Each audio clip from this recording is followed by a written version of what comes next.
ದಾಸರೆಂದರೆ ಪುರಂದರದಾಸರಯ್ಯ ಅಂತೀವಲ್ವ. ಪುರಂದರದಾಸರು ಹುಟ್ಟಿದ್ದು 1480 ಪುರಂದರಗಡ ಮಹಾರಾಷ್ಟ್ರದಲ್ಲೆಲ್ಲೋ. ತಂದೆ ಬಹಳ ಶ್ರೀಮಂತ ವ್ಯಾಪಾರಿ. ಇವರು ಪುರಂದರದಾಸ ಒಬ್ಬನೇ ಮಗ. ಅವನಿಗೆ ಶ್ರೀನಿವಾಸ ಅಂತ ಹೆಸರು ಇಟ್ಟಿರ್ತಾರೆ. ಯಾಕೆ? ತಿರುಪತಿಯ ವೆಂಕಟರಮಣನ ಕೃಪೆ, ಶ್ರೀನಿವಾಸ ಅಂತ ಹೆಸರು. ಒಳ್ಳೆ ವಿದ್ಯಾಭ್ಯಾಸ ಕೊಡಿಸ್ತಾರೆ. ಕನ್ನಡ, ಸಂಸ್ಕೃತ, ಸಂಗೀತ ಎಲ್ಲನೂ ಅಷ್ಟು ಚೆನ್ನಾಗಿ ಕಲ್ತ್ಕೊಳ್ತಾನೆ ಶ್ರೀನಿವಾಸ. 16ನೇ ವಯಸ್ಸಿಗೆ ಅವನಿಗೆ ಮದುವೆ ಮಾಡ್ತಾರೆ, ಸರಸ್ವತಿ ಅಂತ ಒಂದು ಹುಡುಗಿಯ ಜೊತೆ. 20ನೇ ವಯಸ್ಸಿಗೆ ಶ್ರೀನಿವಾಸನಿಗೆ ತಂದೆ ತಾಯಿ ತೀರ್ಕೊಂಡ್ಬಿಡ್ತಾರೆ. ಅದಾದಮೇಲೆ ತಂದೆಯ ವ್ಯಾಪಾರ ಒಂದು ಇದು ಏನದು ಆಭರಣಗಳ ಒಂದು ವ್ಯಾಪಾರ, ಪ್ಲಸ್ ದುಡ್ಡು ಕೊಡೋದು ಲೇವಾದೇವಿ ಥರ. ಅದಷ್ಟು ಮಗನಿಗೆ ಇವಾಗ ಜವಾಬ್ದಾರಿ. ವ್ಯಾಪಾರ ಎಷ್ಟು ಚೆನ್ನಾಗಿ ಆಗ್ತಾ ಇತ್ತು ಅಂತ ಹೇಳಿದ್ರೆ, ಎಷ್ಟು ದುಡ್ಡು ಗಳಿಸ್ತಾನೆ ಅಂತ ಹೇಳಿದ್ರೆ, ಅವನಿಗೆ ನವಕೋಟಿ ನಾರಾಯಣ ಅಂತಲೇ ಹೆಸರಿಟ್ಟಿರ್ತಾರಂತೆ. ನವಕೋಟಿ ನಾರಾಯಣ. ಹಾಗೆ ದುಡ್ಡಿನ ಮೇಲಂತೂ ತುಂಬ ವ್ಯಾಮೋಹ ಈ ಶ್ರೀನಿವಾಸನಿಗೆ. ಸ್ವಲ್ಪನಾದರೂ ಆಧ್ಯಾತ್ಮಿಕತೆ ಕಡೆ ಮನಸ್ಸು ಹೋಗಿ ಇರೋದಿಲ್ಲ. ಇದನ್ನು ನೋಡ್ತಾ ನೋಡ್ತಾ ವೆಂಕಟೇಶ್ವರನಿಗೆ, ಶ್ರೀನಿವಾಸನಿಗೆ ಇವನನ್ನು ಒಂದು ಪರೀಕ್ಷೆ ಮಾಡಬೇಕು, ಬುದ್ಧಿ ಕಲಿಸ್ಬೇಕು ಅನ್ನಿಸ್ತಾನೆ. ಇಷ್ಟೆಲ್ಲ ಹಣ ಇದ್ದರೂ ಜಿಪುಣತನ, ತುಂಬ ಜಿಪುಣಾಗ್ರೇಸವೇರು. ಬುದ್ಧಿ ಕಲಿಸ್ಬೇಕು ಅಂದ್ಕೊಂಡು ಒಂದು ಬಡ ಬ್ರಾಹ್ಮಣನ ವೇಷದಿಂದ ಬರ್ತಾನೆ ಇವನ ಹತ್ರ. ಬಂದ್ಬಿಟ್ಟು ಇವನು ಕೇಳ್ತಾನೆ, ನನ್ನ ಮಗನಿಗೆ ಉಪನಯನ ಮಾಡಬೇಕು, ನಾನು ಸ್ವಲ್ಪ ಹಣ ಸಹಾಯ ಮಾಡೋದು. ಜಿಪುಣಾಗ್ರೇಸ ಅಂತ ಹೇಳಿದ್ವಲ್ಲ, ಎಲ್ಲರೂ ಸಹಾಯ ಮಾಡ್ತಾನ? ನೋ, ದುಡ್ಡೆಲ್ಲ ಕೊಡಲ್ಲ ಅಂತ ಹೇಳ್ತಾನೆ. ಏನು ಸಹಾಯ ಮಾಡೋದಿಲ್ಲ. ಈ ಬಡ ಬ್ರಾಹ್ಮಣ ಬಿಡೋದಿಲ್ಲ. ಮತ್ತೆ ಹೋಗು 6 ತಿಂಗಳು ಹಿಂಗೆ ಮಾಡ್ತಾನೆ, ಬಿಡೋದಿಲ್ಲ. ಈಗ ಗೊತ್ತಾಯ್ತು ಶ್ರೀನಿವಾಸನಿಗೆ, ಇವನು ಯಾಕೋ ಬಿಡೋದಿಲ್ಲ ಅಂತ ಹೇಳ್ಬಿಟ್ಟು ಒಂದು ದಿವಸ ಬಂದಾಗ ಏನು ಮಾಡ್ತಾನೆ, ಅವನ ಹತ್ರ ಸೌಕಲ ಆಗಿರೋ ಕಾಯಿನ್ಸ್ ಎಲ್ಲ ಇತ್ತಂತೆ. ಒಂದು ರಾಶಿ ಅವನ ಮುಂದೆ ಹಾಕಿದ್ರಲ್ಲಿ ಒಂದು ಕಾಯಿನ್ ತೊಗೊಂಡು ಹೋಗು ಅಂತ ಹೇಳ್ತಾರಂತೆ. ಇದು ಯಾಕೋ ಇಷ್ಟ ಆಗಲಿಲ್ಲ ಆ ಬ್ರಾಹ್ಮಣನಿಗೆ. ಇರು, ಹೋಗ್ತೀನಿ ಅಂತ ಅಲ್ಲಿಂದ ನೇರ ಶ್ರೀನಿವಾಸನ ಮನೆಗೆ ಹೋಗ್ತಾನಂತ, ಅಂಗಡಿ ಬಿಟ್ಟು. ಮನೇಲಿ ಯಾರಿರ್ತಾರೆ? ಶ್ರೀನಿವಾಸನ ಹೆಂಡತಿ ಸರಸ್ವತಿ ಇದ್ದಾಳೆ. ಅವಳು ಗಂಡನ ಥರ ಅಲ್ಲ, ಅವಳು ಧಾರಾಳಿ. ಯಾರೇ ಸಹಾಯ ಕೇಳಿದ್ರು ಮಾಡು ಅಂತ ಮನಸ್ಸವಳಿಗೆ. ಇಲ್ಲಿ ಹೋಗಿದ್ದ ಹೇಳ್ತಾನೆ, ಈ ಥರ ಹಣ ಸಹಾಯ ಬೇಕು ಅಂತ. ಅವಳು ಹೇಳ್ತಾಳೆ, ಹೌದು ನನ್ನ ಗಂಡ ಜಿಪುಣ, ನಾನು ಸಹಾಯ ಮಾಡಬೇಕು, ಆದರೆ ಪ್ರತಿಯೊಂದು ಗೊತ್ತಾಗುತ್ತೆ, ಅವನಿಗೆ ಗೊತ್ತಿಲ್ಲದೆ ನನಗೆ ಏನೂ ಕೊಡೋಕ್ಕೆ ಬರೋದಿಲ್ವಲ್ಲ ಅಂತ ತುಂಬ ಒದ್ದಾಡ್ಬಿಡ್ತಾಳೆ. ಅದಕ್ಕೆ ಆ ಬ್ರಾಹ್ಮಣನೇ ಒಂದು ಸಲಹೆ ಕೊಡ್ತಾನೆ, ಆಯಿತು, ನೀನು ಗಂಡಂಗೆ ಸೇರಿದ ಬೇಡ, ನಿಮ್ಮ ತಾಯಿ ಮನೆಯಿಂದ ನಿನಗೇನಾದರೂ ಸಿಕ್ಕಿರತ್ತಲ್ವ, ಅದೇನು ಗಂಡಂದಲ್ವಲ್ಲ, ಅದನ್ನು ನೀನು ಕೊಡ್ಬೋದಲ್ಲ ಅಂತ. ತಕ್ಷಣ ಅವಳಿಗೆ ನೆನಪಿಗೆ ಬರುತ್ತೆ, ವಜ್ರದ ಮೂಗುತಿ ಅವಳು ಹಾಕ್ಕೊಂಡಿದ್ಲಲ್ಲ, ಬಾ ಅಂದ್ಕೊಂಡು ಆ ಮೂಗುತಿ ತೆಗೆದುಕೊಟ್ಟು. ಆಯಿತು, ಇಲ್ಲೇನು ಮಾಡ್ತಾನೆ ಬ್ರಾಹ್ಮಣ, ತಗೊಂಡು ಹೋದ ಯಾರ ಹತ್ರ? ಶ್ರೀನಿವಾಸನ ಅಂಗಡಿಗೆ. ಮತ್ತೆ ಬಂದ್ಯಾ ನೀನು ಅಂತ ಇವನು ಕೋಪ ಬಂತು. ಇಲ್ಲ, ಈ ಸತಿ ಹಣ ನೀನು ಕೊಡು ಅಂತ ಕೇಳಕ್ಕೆ ಬಂದಿಲ್ಲ, ನನ್ನಲ್ಲಿರುವಂತಹ ಒಂದು ಆಭರಣನ ನೀನು ಕೊಡ್ತೀನಿ, ನೀ ಅದನ್ನು ಇಟ್ಕೊಂಡು ದುಡ್ಡು ಕೊಡು ಅಂತ. ಓಹೋ, ಆಭರಣ ಬೇರೆ ಅಂತ ನೋಡ್ತಾನೆ. ಏನು ಕೊಡ್ತಾನೆ? ಮೂಗುತಿ ಕೊಡ್ತಾನೆ. ಮೂಗುತಿ ನೋಡಿದ ತಕ್ಷಣ ಶ್ರೀನಿವಾಸನಿಗೆ ಗೊತ್ತಾಗೋಯ್ತು, ಇದು ನನ್ನ ಹೆಂಡ್ತಿದು ಅಂತ. ಇದು ಎಲ್ಲಿಂದ ಬಂತು ಅಂತ ಕೇಳ್ತಾನೆ. ಹೀಗೆ ಯಾರೋ ಒಬ್ಬರು ಸತ್ಪುರುಷರು ನನಗೆ ಕೊಟ್ಟಿದ್ದು ಅಂತ. ಆಯ್ತಾಯ್ತಿರಲಿ, ಹಣ ಕೊಡ್ತೀನಿ ನಾಳೆ ಬಾ ಅಂತ ಹೇಳಿಬಿಟ್ಟು ಅದನ್ನು ಜೋಪಾನವಾಗಿ ಒಂದು ಡಬ್ಬದಲ್ಲಿಟ್ಟು, ತಿಜೋರಿ ಅಂತಲೇ ಇಟ್ಕೊಳ್ಳಿ, ಬೀಗ ಹಾಕಿ ಎಲ್ಲ ಮಾಡಿ ಮನೆಗೆ ಬರ್ತಾನೆ. ಮನೆಗೆ ಬಂದು ನೋಡ್ತಾನೆ, ಹೆಂಡತಿ ಮೂಗಲ್ಲಿ ಮುಗ್ಬಟ್ಟಿಲ್ಲ. ವಿಚಾರಣೆ ಮಾಡೋಕ್ಕೆ ಶುರು ಮಾಡಿದೆ, ಎಲ್ಲೋಯ್ತು ಅಂತ. ಅವ್ಳು ಏನಾದರೂ ಒಂದೊಂದು ಸುಳ್ಳು ಹೇಳಬೇಕಲ್ಲ. ಈಗ ಎಷ್ಟು ಸುಳ್ಳು ಹೇಳಿದ್ರು ಏನೋ ಒಂದು ಅದು ಇದು, ಯಾವಾಗಲೂ ಸುಳ್ಳು ಹೇಳಕ್ಕೆ ಹೋದಾಗ ನೆಟ್ಟಿಗೆ ಮಾತು ಬರೋದಿಲ್ಲ ನೋಡಿ, ತಡವರಿಸ್ತಾ ಇರ್ತೀವಿ. ಇನ್ನೇನೋ ಹೇಳಕ್ಕೆ ಹೋಗ್ತಾಳೆ, ಇನ್ನು ಯಾವುದೂ ಸಮಜಾಯಿಷಿ ಇಲ್ಲ, ಗೊತ್ತಾಯ್ತು ನಂಗೆ ಈಗಲೇ ಬೇಕು ತೊಗೊಂಡು ಬರ್ತಾನೆ ಅಂತ. ಇವಳಿಗೆ ಆಗೋಯ್ತು. ಇನ್ನು ಈ ಗಂಡನ ಹತ್ರ ನಿಜ ಹೇಳಬೇಕು, ನಿಜ ಹೇಳಿದ್ರೆ ಹೀಗಾಗತ್ತೆ, ಏನಪ್ಪ ನನ್ನ ಪರಿಸ್ಥಿತಿ ಅಂತ, ದೇವರೇ ಇಲ್ಲೇ ಭೂಮಿ ಬಿರಿಬಾರ್ದ, ನಾನು ಅದರೊಳಗೆ ಹೋಗ್ಬಿಡ್ಬೇಕು ಅಂತ ಅಷ್ಟು ಅನ್ಕೋತಾಳೆ. ಆಮೇಲೆ ಏನು ಮಾಡಿದ್ರೂ ಆಗೋದಿಲ್ಲ ಅಂತ ನಾನು ಪ್ರಾಣನೇ ಬಿಟ್ಬಿಡ್ತೀನಪ್ಪ, ನನಗೆ ಬೇಡ, ಇದು ಆಗ್ತಾನೆ ಇಲ್ಲ ಅಂತ ಹೇಳ್ಬಿಟ್ಟು ಅಡುಗೆ ಮನೆಗೆ ಹೋಗ್ತಾಳೆ. ಒಂದು ಬಟ್ಲು ತೊಗೊಂಡು ವಿಷ ಹಾಕ್ಕೊತಾಳೆ. ಅದ್ರಲ್ಲಿ ವಿಷ ಕುಡಿಬೇಕು ಅಂತ ಅನ್ಕೋತಾಳೆ. ಆ ಬಟ್ಲಲ್ಲಿ ಟಕ್ಕಂತ ಒಂದು ಲೋಹದ ಶಬ್ದ, ಮೆಟಲ್ ಬಿದ್ದರೆ ಶಬ್ದ ಆಗುತ್ತಲ್ಲ ಆ ಥರ ಶಬ್ದ ಆಯಿತು. ಏನು ಅಂತ ನೋಡ್ತಾಳೆ, ಮೂಗ್ಬಿಟ್ಟು. ಎಂಥ ಖುಷಿ ಆಯ್ತು, ಮೂಗ್ಬಿಟ್ಟು ಬಂದು ಅದಲ್ಲಿ ಬಿತ್ತು ವಿಷದಲ್ಲಿ. ತೊಗೊಂಡು ಮೊದಲು ತೋರಿಸಿದ್ಲು ಇಲ್ಲಿದೆಲ್ಲ ಅಂತ. ನಿನಗೆ ಏನು ಅರ್ಥ ಆಗ್ತಾ ಇಲ್ಲ ಈಗ ಈ ಶ್ರೀನಿವಾಸನಿಗೆ. ಆಯಿತು, ಹೋದ. ಬೇಗ ಬೇಗ ಮರುದಿನ ಅಲ್ಲಿ ಬಂದ ಬ್ರಾಹ್ಮಣ, ತನಗೆ ದುಡ್ಡು ಕೊಟ್ಟ ನಂತರ ತಿಜೋರಿ ತಗೊಂಡು ನೋಡ್ತಾನೆ, ಅಲ್ಲಿ ಮೂಗುತಿ ಇಲ್ವೇ ಇಲ್ಲ. ಏನೇನು ಅನ್ಸಕ್ಕೆ ಶುರು ಆಯ್ತು ಇವನಿಗೆ. ಇದು ಹೆಂಗೆ, ಇದು ಹೇಗಾಯಿತು, ಇದ್ಯಾಕೆ ಹೀಗಾಯಿತು ಅಂದ್ಕೊಂಡು. ಬ್ರಾಹ್ಮಣ ಹೋದ್ಮೇಲೆ ಅವನ ಹಿಂದೆನೇ ಒಬ್ಬನೇ ಫಾಲೋ ಮಾಡ್ಕೊಂಡು ಹೋಗಿ ಎಲ್ಲಿಗೆ ಹೋಗ್ತಾನೆ ನೋಡು ಅಂತ ಕಳಿಸ್ಯಾನೆ ಅವನು, ನಿಮ್ಮ ಜೊತೆ ಇರೋನು. ಅವನ ಹಿಂದೆನೇ ಹೋಗ್ತಾ ಇದ್ದ. ಹೋಗಿದ್ದೆ ವಾಪಸ್ ಬಂದ. ಆಮೇಲೆ ನಾನು ಸ್ವಲ್ಪ ದೂರ ಅಷ್ಟೇ ಅವನ ಹಿಂದೆ ಹೋದೆ. ಆಮೇಲೆ ಅವನ ದೇವಸ್ಥಾನದ ಒಳಗೆ ಹೋದ. ಹಾಗೆ ಅದೃಶ್ಯ ಆಗೋಗ್ಬಿಟ್ಟ ಮನುಷ್ಯ. ಈಗ ಗೊತ್ತಾಯ್ತು ಅವನಿಗೆ, ಓಹೋ ಇದು ದೇವರೇ ನನ್ನ ಪರೀಕ್ಷೆ ಮಾಡಿರೋದು ಈ ಥರ. ಎಷ್ಟು ಜಿಪುಣ, ಈ ಹಣ ಎಲ್ಲ ಇಟ್ಕೊಂಡು ನಾನು ಏನು ಮಾಡ್ತೀನಿ, ನನಗೆ ಏನು ಸಿಗತ್ತೆ ಇದರಿಂದ, ಭಗವಂತನ ಮೊರೆ ಹೋಗಬೇಕು ನಾನು ಅಂತ ಹೇಳಿಬಿಟ್ಟು ನನ್ನಲ್ಲಿರೋದನ್ನೆಲ್ಲನೂ ಯಾರ್ಯಾರು ಅರ್ಹರಿರ್ತಾರೋ ಎಲ್ಲರಿಗೂ ನಾನು ದಾನ ಮಾಡಬೇಕು, ಇದಿಷ್ಟು ಇಟ್ಕೊಂಡು ನಿಜವಾಗ್ಲೂ ವೇಸ್ಟ್ ಅಂತ ಹೇಳಿಬಿಟ್ಟು ಆವಾಗ ತನ್ನ ಐಶ್ವರ್ಯ ಸಂಪತ್ತಿನೆಲ್ಲನೂ ಎಲ್ರಿಗೂ ಕೊಡಲಿಕ್ಕೆ. ಮಕ್ಕಳೆಲ್ಲ ಎಷ್ಟು ಸುಖ ಪುರುಷರಪ್ಪ, ಸ್ವಲ್ಪನೂ ಕಷ್ಟನೇ ಬೇಡ ಅವರಿಗೆ. ಯಾರೋ ಮೊನ್ನೆ ಟಿ ವಿಯಲ್ಲಿ ಕ್ವೆಶ್ಚನ್ ಆನ್ಸರ್ಸ್ ಕೇಳ್ತಾ ಇರುವಾಗ ಏನೂ ಸಹಾಯ ಬೇಕು ಅಂತಲ್ಲ, ಒಂದು ಹುಡುಗ, ಹಳ್ಳಿ ಹುಡುಗ ಅನ್ಸುತ್ತೆ, ಸರಿ ಮಾತು ಓಡ್ತಾ ಇಲ್ಲ ಅವನು. ಹೇಳ್ತಾನೆ ಸರ ಅಂತ. ಏನು ಅಂತ ಹೇಳಿದ್ರೆ, ಈ ಸತಿ ಎಲ್ಲ ಕರೋನಾ ಬಂದು 9ನೇ ಕ್ಲಾಸ್ ಪಾಸ್ ಆಗೋಯ್ತಲ್ರಿ, ಅದಕ್ಕೆ ಮುಂದಿನ ವರ್ಷನೂ ಹಾಗೇನ ರೀ ಅಂತೆ. ಕಷ್ಟಪಟ್ಟು ಓದಬೇಕು, ಜ್ಞಾನ ಸಂಪಾದಿಸ್ಬೇಕು, ಏನು ಬೇಡಪ್ಪ, ಏನೋ ತಿಳ್ಕೊಬೇಕಂತ. ಹಾಗೆ ಅಲ್ವಾ. ಒಂದು ಊರಿನಲ್ಲಿ ಒಂದು ರಾಜ, ಆ ರಾಜನಿಗೆ ಕುದುರೆ ಇರುತ್ತಲ್ಲ, ಅವನಿಗೆ ಇಷ್ಟವಾದಂತಹ ಕುದುರೆ. ಆ ಕುದುರೆ ಹೆಸರು ಮಕುಜ ಅಂತೆ. ಆ ಕುದುರೆನ ಎಲ್ಲಂದರಲ್ಲಿ ಅವನು ಅದ್ರ ಮೇಲೆ ಸವಾರಿ ಮಾಡಿಕೊಂಡು ಊರೆಲ್ಲ ಸುತ್ತೋದು ಎಲ್ಲ ಮಾಡ್ತಾ ಇದ್ದ. ಆ ರಾಜನ ಕುದುರೆ ಅಂದರೆ ಹೆಂಗಿರುತ್ತದು, ಅದು ಎಷ್ಟು ಚೆನ್ನಾಗಿ ನೋಡ್ಕೊಳ್ತಾರೆ. ಅದಕ್ಕೆಲ್ಲ ಕಾಲಕ್ಕೆ ಊಟ ತಿಂಡಿ, ಅದಕ್ಕೆ ಏನು ಸೇವೆಗಳು ಎಲ್ಲ ನಡೀತಾ ಇರುತ್ತೆ. ಇದು ಪರ್ವತಪುರ, ಇದು ಊರ ಹೆಸರು. ರಾಜ ಊರೆಲ್ಲ ಸುತ್ತಾಡುವಾಗ ಕರ್ಕೊಂಡು ಹೋಗ್ತಾ ಇರ್ತಾನೆ. ಅದ್ರ ಮೇಲೆ ಹೋಗೋದು, ಆ ಕುದುರೆ ಮೇಲೇ. ಆಮೇಲಿಂದ ಯಾವಾಗ ಯುದ್ಧ ಬರುತ್ತಲ್ಲ, ಯುದ್ಧಕ್ಕೂ ಕರ್ಕೊಂಡು ಹೋಗ್ತಾ ಇರ್ತಾನೆ. ಅವಾಗ ಸ್ವಲ್ಪ ಪೆಟ್ಟಾಗುತ್ತೆ ಕುದುರೆಗೆ ಆ ಟೈಮಲ್ಲಿ ಅಷ್ಟೇ. ಇಲ್ಲದೇ ತರಬೇತಿ ಮಾಡುವಾಗ, ಅದಕ್ಕೆ ಟ್ರೈನಿಂಗ್ ಮಾಡುವಾಗ ಮಾಡದಿದ್ರು ಒಂದೆರಡು ಇಟ್ಕೊಡೋದೆಲ್ಲ ಮಾಡ್ತಾಯಿರ್ತಾರೆ. ಹೀಗೆ ಇರುವಾಗ ಈ ಕುದುರೆ ಒಂದ್ಸತಿ ರಾಜ ಅವನ ರಾಜ್ಯ ಸಂಚಾರ ಮಾಡುವಾಗ ಒಂದು ಕತ್ತೆ ಕುದುರೆನ ನೋಡುತ್ತೆ, ಕುದುರೆನೂ ಕತ್ತೆ ನೋಡುತ್ತೆ. ಕತ್ತೆ ಹೆಸರು ಆಸ್ತೆಯ ಅಂತ. ನೋಡಿದ ತಕ್ಷಣ ಏನಾಯಿತು, ಏನು ಚೆನ್ನಾಗಿದೆಯಲ್ಲಪ್ಪ ಈ ಕುದುರೆ, ರಾಜನ ಕುದುರೆ. ಲವ್ ಏನಾಗಿಲ್ಲ, ಲವ್ ಅನ್ಕೋಬಿಡ್ರಿ, ನೋಡಿ ರಾಜನ ಕುದುರೆ ಅಲ್ವಾ, ಎಷ್ಟು ಆರಾಮಾಗಿರುತ್ತೆ. ಅರಮನೆಯಲ್ಲಿ ಏನೆಲ್ಲ ಒಳ್ಳೆ ಊಟ ಎಲ್ಲ ಇರುತ್ತಲ್ವ, ಎಷ್ಟು ಚೆನ್ನಾಗಿ ನೋಡ್ಕೊಳ್ತಾ ಇರ್ತಾರೆ. ಇದನ್ನೆಲ್ಲ ನಾನು ಆಗಿದ್ದೀನಿ ಒಂದು ಕತ್ತೆ, ಈ ಅಗಸನ ಜೊತೆ ಬಟ್ಟೆ ಹೊತ್ಕೊಂಡು ಹೋಗ್ತಾ ಇರೋದು, ಬೀದಿಯೆಲ್ಲ ಸುತ್ತಾಡ್ಕೊಂಡು ಎಲ್ಲೆಲ್ಲಿ ಏನೇನು ಸಿಗುತ್ತೋ ತಿನ್ಕೊಂಡು. ಆದರೂ ಒಂಥರ ಚೆನ್ನಾಗಿ ಬಿಡ್ರಿ, ನಾನಂತೂ ಆರಾಮಾಗಿದ್ದೀನಪ್ಪ.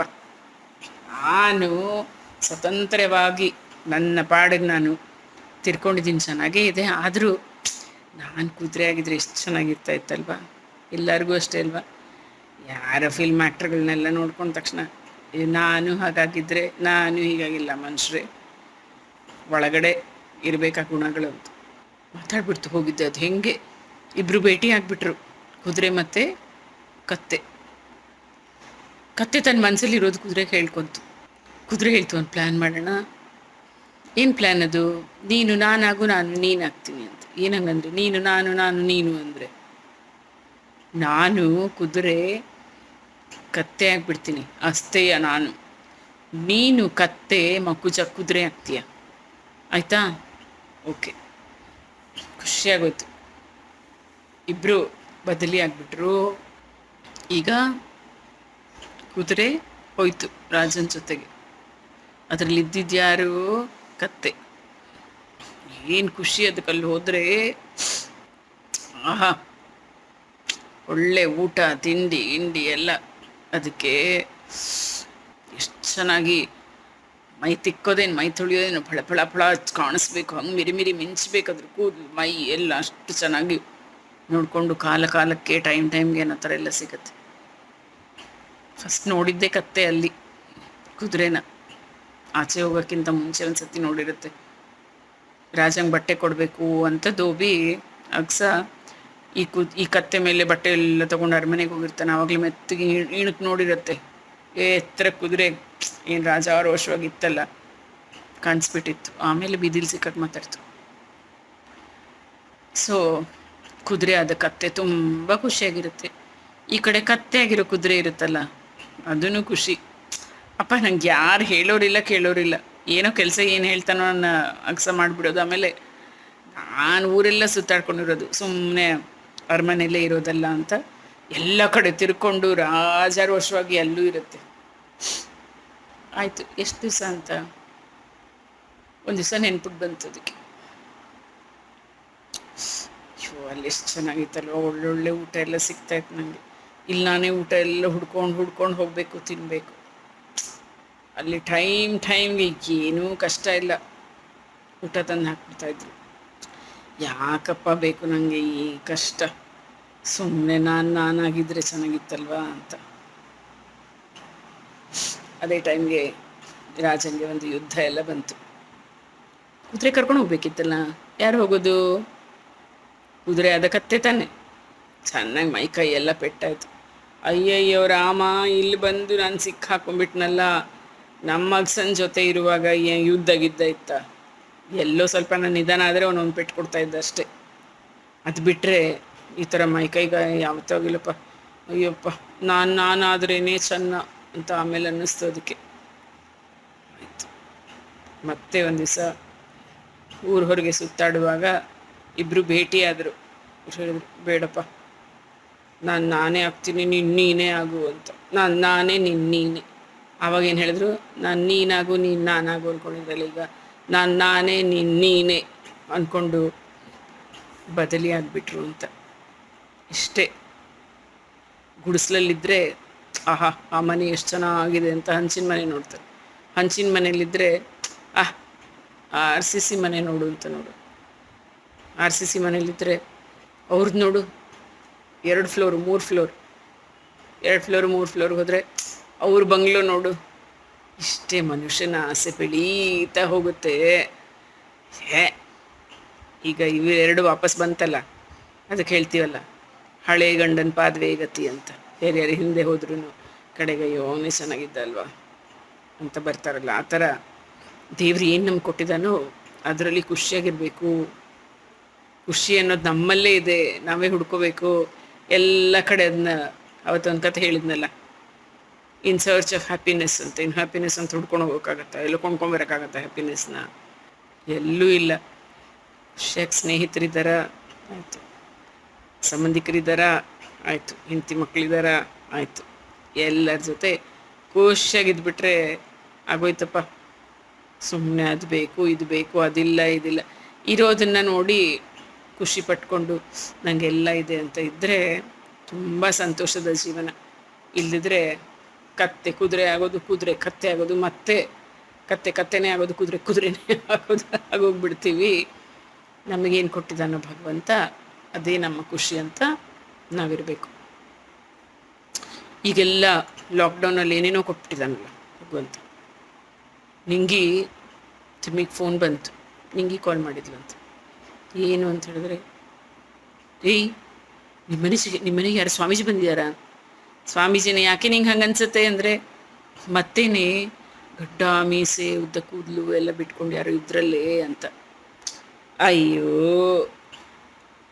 ಅದು ಕರೋನಾ ಸ್ಟೈಲ್ ಅಂತ ಗೊತ್ತಿಲ್ವೇನೆ ನಿನಗೆ ಅಂತ ಹೇಳಿಬಿಟ್ಟು ಒಳಗೆ ಬಂದು, ರೀ ಆಚೆಗೀಚೆ ಹೋಗಿರ, ನಿಂಗೆ ಆಗಲೇ ನೋಡಿದಾಳೆ, ಮೊದಲೇ ಹೇಳಿದ್ದೀನಿ 3 ಕಣ್ಣು ಅಂತ, ಆಯಿತಾ? ಆಮೇಲೆ ಯಾರೋ ಮುಕ್ಕಣ್ಣ ಸ್ವಾಮಿ ಅಂತ ಬಂದು ಪೂಜೆಗೆ ಮಾಡ್ಬಿಡ್ತಾಳೆ. ಹೋದ್ರೆ ನೋಡ್ರಿ ಪಾಪ ಬೈತಾಳೆ. ಆಮೇಲೆ ಇನ್ನೂ ಕೆಲಸ ಮಾಡ್ತಾಯಿದ್ಲು ಇದು ತಿಮ್ಮಿ ಮನೆಯಲ್ಲಿ. ಅವನು ಅಲ್ಲೇ ಕೂತ್ಕೊಂಡಿದ್ದ. ಹಟ್ ಅಂತ ಸೌಟ್ ಬಂದು ತಿಮ್ಮನ ತಲೆಗೆ ಬಿತ್ತು. ಯಾಕಪ್ಪ ಅನ್ಕೋತಾನೆ. ಏನೋ ಜಗಳ ಆಯ್ತಲ್ಲ, ಏನಾಯ್ತು ಗೊತ್ತಾ? ಪಾತ್ರೆ ತೊಳಿತಾ ಇದ್ದಾಳೆ ತಿಮ್ಮಿ. ರೀ, ನಮ್ಮ ಕೆಲಸದೊಳು ನೆನಪು ತುಂಬ ಬರ್ತಾಯಿದ್ದೆ ರೀ, ನಮ್ಮ ಕೆಲಸದೊಳಿದ್ರಿ ಎಷ್ಟು ಚೆನ್ನಾಗಿತ್ತಲ್ವೇನ್ರಿ ಅಂತ ಹೇಳಿದ್ರೆ ತಿಮ್ಮಂಗೆ ಖುಷಿ ಆಯ್ತು. ಹೌದು ಕಣೆ, ಐ ಆಮ್ ಆಲ್ಸೋ ಮಿಸ್ಸಿಂಗ್ ಹರ್ ಅಂತ ಹೇಳ್ದ ಅಷ್ಟೇ. ಅಲ್ಲಿ ತೊಳಿತಾ ಇದ್ಲು ಪಾತ್ರೆ, ಪಾಠಾರ್ ಅಂತ ಬಂದು ಬಿತ್ತು ಸೌಟು ತಲೆಗೆ, ತಿಮ್ಮನ ತಲೆಗೆ. ಬೇಕಿತ್ತ ತಿಮ್ಮಂಗೆ ಬಾಯಿ ಮುಚ್ಕೊಂಡಿದ್ರೆ ಆಯಿತಾ? ಆಗಲೇ ಫೇಸ್ಬುಕ್ ಮೊಬೈಲ್ ಅಂತ ಚೆನ್ನಾಗಿ ಮೆಸೇಜ್ ಮಾಡ್ಕೊಂಡಿದ್ದ. ಕೆಲಸದವಳಿಗೆ ಸಿಕ್ಕಾಕೊಂಬಿಟ್ಟ. ಪೇಪರ್ ಓದ್ತಾ ಕೂತಿದ್ದಾನೆ. ರೀ, ಏನು ಹುಡುಕ್ತಾಳೆ ಅಲ್ಲಿ ಕೇಳಿ. ಏನೇ ಅಂದೆ? ರೀ, ನಾನು ಮೂಗ್ಬಟ್ಟೆಲ್ಲೋ ಬಿತ್ತು, ಹುಡುಕ್ರಿ ಅಂದರೆ ನಿಂತ್ಕೊಂಡ ತಿಮ್ಮ. ಹಿಂಗೆ ನೋಡ್ತಾ ಇದ್ದಾನೆ.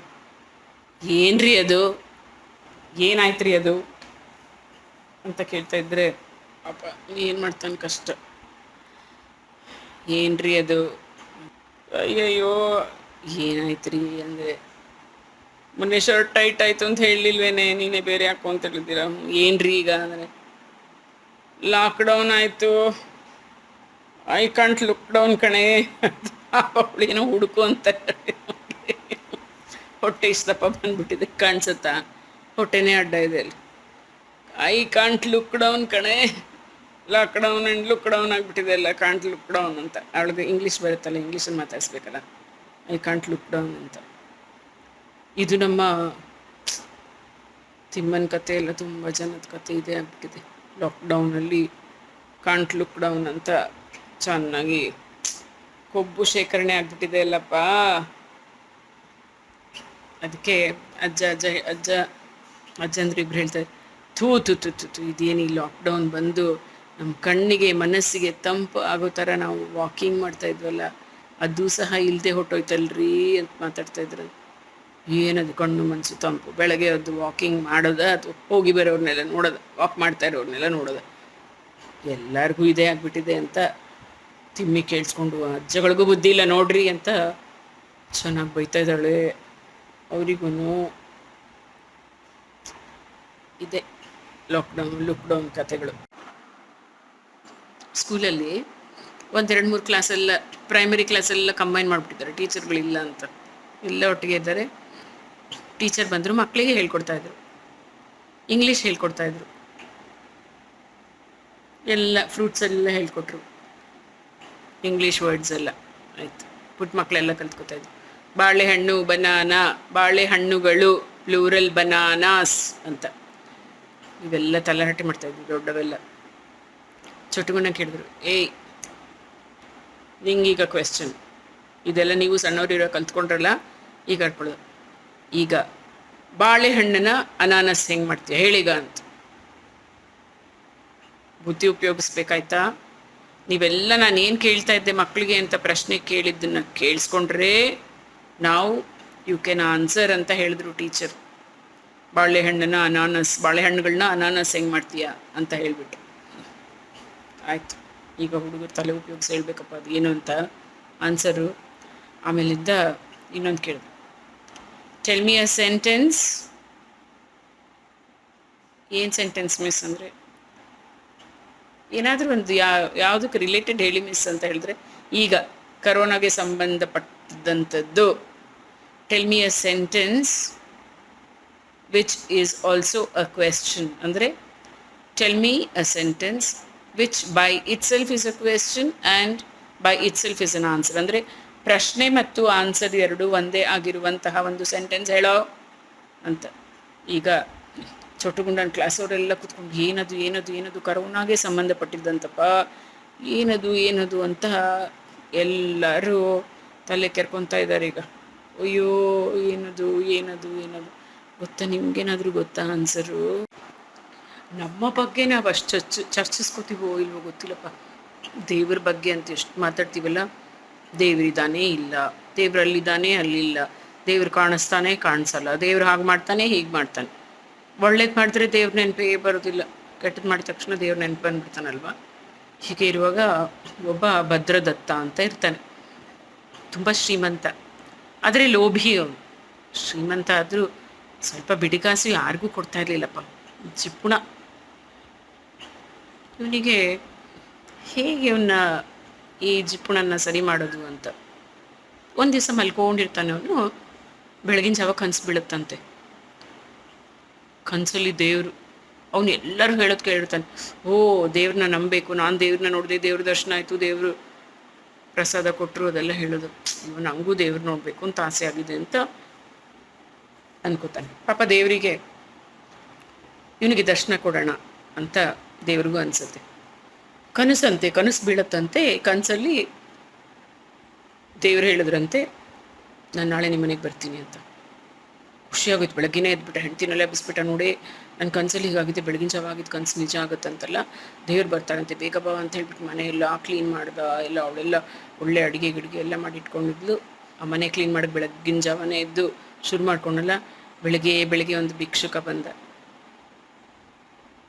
ಏನಾದರೂ ಕೊಡಿ ಸ್ವಾಮಿ, ₹1 ಆದರೂ ಕೊಡ್ರಿ, ತುಂಬ ಹಸಿವಾಗಿದೆ ತಿನ್ನಿ. ಇವನು ಬೆಳಗಾಗಿದ್ದು ನಿನ್ನ ಮುಖ ದರ್ಶನ ಏನೋ ಎದವೋ ಅಂತ ಬೈದು ಕಳಿಸ್ಬಿಟ್ಟ ಅವನು. ಆಯಿತು. ಹೆಂಡ್ತಿ ಘಮ ಅಂತ ಅಡುಗೆ ಎಲ್ಲ ಮಾಡಿದ್ಲು, ಪಾಯಸ ಗೀಸ ಎಲ್ಲ ಮಾಡಿಕೊಂಡು ಅಷ್ಟೊತ್ತಿಗೆ ಸರಿಯಾಗಿ ಪಾಪ ಒಂದು ವೃದ್ಧ ಬ್ರಾಹ್ಮಣ ಮನೆ ಮುಂದೆ ಬಂದ. ತುಂಬ ಹಸಿವೆಯಾಗಿದೆ, ಸ್ವಲ್ಪ ಊಟ ಕೊಡ್ತೀರಾ ಅಂತ.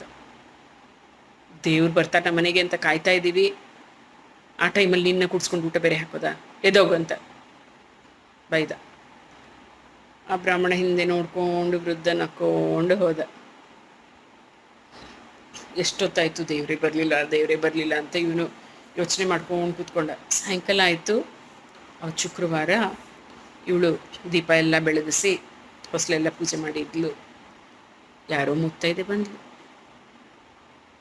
ಖುಷಿ ಆಯ್ತು ಇವಳಿಗೆ, ನೋಡಿ ಎಷ್ಟು ಲಕ್ಷಣವಾಗಿದ್ದಾಳಲ್ಲ ಅಂತ. ಇವ್ರ ಮನೆ ಮುಂದೆನೇ ಬಂದಾಗ, ಅಯ್ಯೋ ಅರ್ಶಿನ ಕುಂಕುಮ ಕೊಟ್ಟು ಒಂದು ಬಾಗಿನ ಕೊಟ್ಟು ಕೊಡೋಣ, ಕಳ್ಸೋಣ ಅಂತ ಹೇಳ್ಬಿಟ್ಟು ಹೆಂಡ್ತಿಗೆ ಆಸೆ ಆಯಿತು, ಕೂತ್ಕೊಮ್ಮ ಅಂತ ಕೂರಿಸ್ಕೊಂಡ್ಲು. ಗಂಡ ನೋಡ್ಬಿಟ್ಟ, ಬಂದ. ಓ ಇವಳು ಬಿಟ್ಟರೆ ಎಲ್ಲ ಏನೇನು ಕೊಟ್ಬಿಡ್ತಾಳೋ ಈ ಹಿಂಗ್ಸ್ಗೆ ಅಂದ್ಬಿಟ್ಟು ಹೋಗಿಲ್ಲಿಂದ ಅಂತ ಎದ್ದು ಓಡಿಸ್ಬಿಟ್ಟ ಗಂಡ. ರಾತ್ರಿ ಆಯಿತು. ಇನ್ನೇನು ಬಂದ ದಾರಿಗೆ ಸುಂಕ ಇಲ್ಲ ಅಂತ ಹೇಳ್ತೀವಲ್ಲ, ಆ ಥರ ದೇವ್ರು ಬರಲೇ ಇಲ್ಲ, ಸುಮ್ಮನೆ ಹೇಳಿಬಿಟ್ಟಪ್ಪ ಅಂತ ಹೇಳ್ಬಿಟ್ಟು ಮಲ್ಕೊಳ್ಳೋಣ ಅಂತ ಊಟ ಮಾಡಿ ಮಲ್ಕೊಂಡ್ರು. ಮತ್ತೆ ದೇವ್ರ ಕನ್ಸಲ್ಲಿ ಬಂದ. ದೇವ್ರೇ ಸುಳ್ಳು ಹೇಳ್ತೀಯಲ್ಲ, ಬರಲೇ ಇಲ್ಲಲ್ಲ ನೀನು ಅಂತ ಕೇಳ್ದ. ಮೂರ್ಖ, 3 ಸತಿ ನಿಮ್ಮ ಮನೆ ಬಾಗಿಲಿಗೆ ಬಂದೆ ನಾನು, 3 ಸತಿನೂ ಓಡಿಸ್ಬಿಟ್ಟಿಯಲ್ಲ ನನ್ನ. ಆಗ ಅವನಿಗೆ ಜ್ಞಾನೋದಯವಾಯಿತು. ಅಯ್ಯಯ್ಯೋ ಎಂಥ ತಪ್ಪು ಮಾಡಿಬಿಟ್ನಲ್ಲ ನಾನು ಅಂತ. ಆವತ್ತಿನಿಂದ ಅವನು ಬದಲಾದ ಮನುಷ್ಯ ಆಗ್ಬಿಟ್ಟ. ಮಹಾಲೋಭಿ ಅನ್ಸ್ಕೊಂಡಿದ್ನಲ್ಲ, ಅದ್ರ ವಿರುದ್ಧ ಪದ ಏನು ಮಹಾಲೋಭಿಗೆ? ದಾನ ಶೂರ ಕರ್ಣ ಅನ್ನೋ ಥರ ಮಹಾದಾನಿ ಆಗ್ಬಿಟ್ಟ ಅವನು. ಗೊತ್ತಾಯ್ತು ಅವನಿಗೆ ದೇವ್ರು ಯಾವ್ಯಾವ ರೂಪದಲ್ಲಿ ಯಾವಾಗ ನಮ್ಮ ಹತ್ರ ಬರ್ತಾನೋ ಗೊತ್ತಿಲ್ಲ. ಇದೇ ಅರ್ಥ ಮಾಡ್ಕೊಳ್ಬೇಕು. ದೇವ್ರ ನಿಜ ಸ್ವರೂಪ ಹಾಕ್ಕೊಂಡೇ ಬಂದ್ಬಿಡಲ್ಲ. ಸೊ ಯಾರಿಗೆ ಸಹಾಯ ಬೇಕು ಅಂತಿದೆಯೋ ಅಂಥವ್ರಿಗೆ ನಾವು ಸಹಾಯ ಮಾಡಬೇಕು. ಯಾವುದೇ ರೂಪದಲ್ಲಿ ನಾವು ದೇವ್ರನ್ನ ಕಾಣ್ಬೋದು ಅಂದ್ಕೊಂಡು ಆವತ್ತಿಂದ ಭದ್ರದತ್ತ ಮಹಾದಾನಿದತ್ತ ಆಗ್ಬಿಟ್ಟ. ಅಷ್ಟೇ. ಎಲ್ಲರ ಜೀವನದಲ್ಲೂ ಪರಿವರ್ತನೆ ಆಗಲಿಕ್ಕೆ ಏನಾದರೂ ಒಂದು ಕಾರಣ ಇರಬೇಕು ನೋಡಿ, ಅಲ್ವಾ? ಅಥವಾ ಏನಾದರೂ ಒಂದು ಘಟನೆ ಆಗಬೇಕು. ಆವಾಗಲೇ ಯಾವುದೋ ಒಂದು ಘಟನೆ ನಡೆದ್ರೆ ಮಾತ್ರ ಬದಲಾಗಲಿಕ್ಕೆ ಸಾಧ್ಯ ಅಂತ. ಅದು ಬದಲಾಯಿಸಬಲ್ಲಂಥ ಒಂದು ಘಟನೆ ಆಗಬೇಕು ಆ ಥರ. ಇದು ಕತೆ, ಲೋಭಿಯ ಕತೆ. ಇವತ್ತು ಬೆಳಗ್ಗೆ ಶುರು ಮಾಡಿದ್ದು ಹಾಗೆ ಅಲ್ವಾ? ಬೆಳಗ್ಗೆ ಅಲ್ಲ, ಫಸ್ಟ್ ಕತೆ ಶುರು ಮಾಡಿದ್ದು ಹಾಗೆ ಅಲ್ವಾ? ಶ್ರೀನಿವಾಸ ಎಷ್ಟು ಜಿಪುಣ ಆಗಿದ್ದ, ಈಗಲೂ ಅಷ್ಟು ಎಷ್ಟು ಜಿಪುಣ ಆಗಿದ್ದ, ಹೀಗೆ ಅಂತ ಅಷ್ಟೆ. ಸೊ ನಮ್ಮಲ್ಲಿ ಏನಿದೆಯೋ ಅದು ನಾವು ಇಟ್ಕೊಂಡು ಇನ್ನೊಬ್ಬರಿಗೂ ಕೊಡ್ತಾ ಹೋಗೋಣ. ಹೇಳಿದ್ರ ಕೊಡುವ ಕೈಗಳು ನಮ್ಮದಿರಲಿ ಅಂತ. ಯಾಕೆಂದರೆ ಕೈಗಳಿಗೆ ದಾನವೇ ಭೂಷಣ.